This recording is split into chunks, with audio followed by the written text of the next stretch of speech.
Let's talk about mutes. Now again, like strings, not all mutes are equal. So it depends what you need the mute for.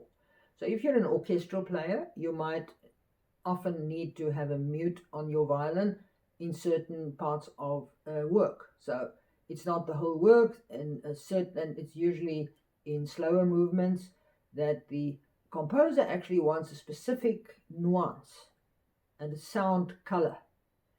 So then you mute it. So he then said, okay, the second violins need to be muted, or the violas have to be muted. So whoever he wants to create a certain kind of sound, he will then ask him to mute.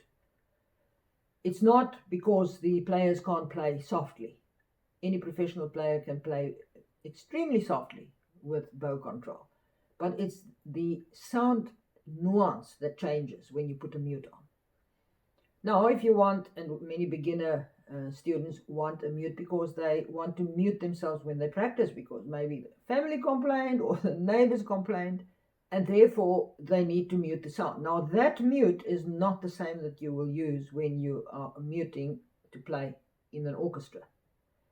So let's have a look. I don't have a wide variety of mutes, but I have the one that they often use in the orchestra. So you might have seen these online.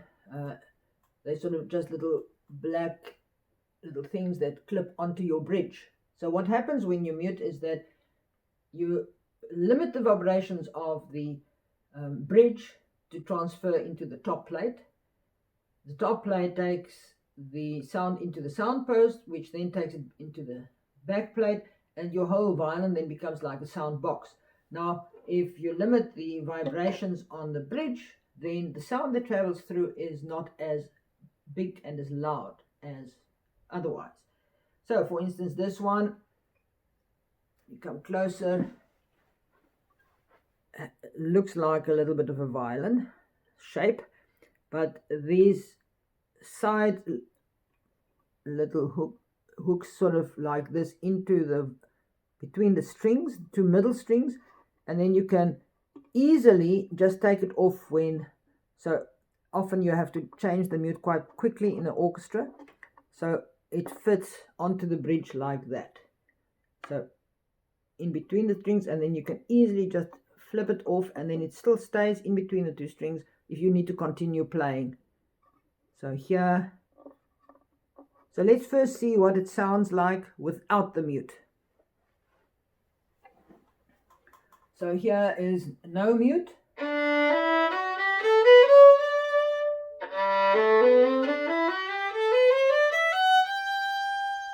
Now let's mute it. So flip that over.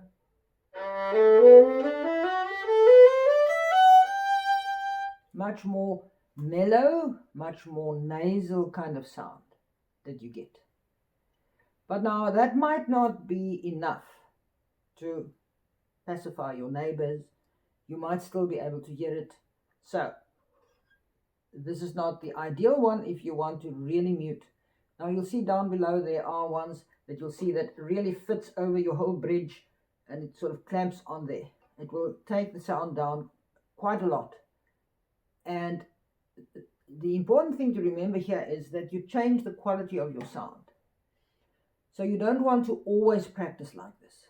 You want to really think of at least getting one session a day. So maybe split your practicing into 2 sessions, and one of them without a mute, that you can really listen to the quality of your sound.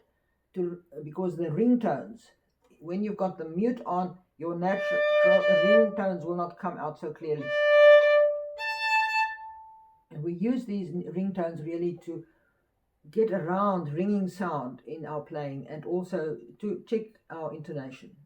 If your intonation is not correct, you will not find these ringtones. So it's important that you have that ability to listen to the quality of the sound that you produce, and not always practice with a mute. Now, if you don't have one of these practice mutes, and you really don't know which one you would like to get, you can always, in the meantime, use something that most people have at home, and those are clothes pegs. So let's listen to what happens if you put clothes pegs on your bridge. Now, these clothes pegs are a bit too big to go in between the strings. But if you clamp it here, so I take the ones that has some rubber on them, so it also helps to mute it even more, but clamp it now so that you see that it goes to the middle there, so it really clamps the bridge there. And you can put another one on the other side. Let's listen to that.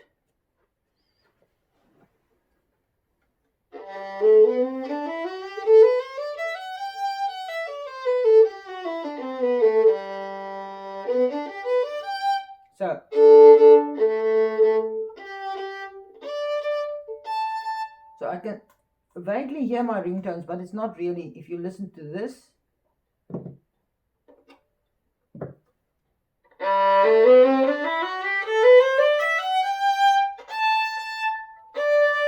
you can hear the ringtone so much clearer. And can you hear the quality of the sound changes totally. Now, with the big pegs, you can also use these little ones. So let's see if we put one on each, in between each string. So these sort of little craft, they often use them in crafts.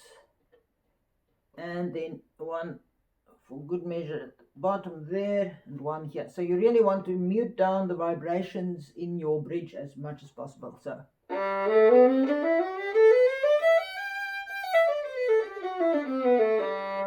see, so that also mutes it down. So you can play around, see what you have. If you love crafts and you have these little pegs, they sell them at the $1 shop. You get a whole bag of it. So play around and see what works for you. Instead of having this heavy, some of them are metal or rubber, and the chances that you will damage your bridge with these pegs, because you don't have to force them over the bridge, so you don't sort of damage the bridge here. You see, so I personally, if I needed to practice with a mute, I would first experiment with something that's much cheaper than the normal mutes that you might otherwise consider. So experiment and see how it changes the sound of your violin.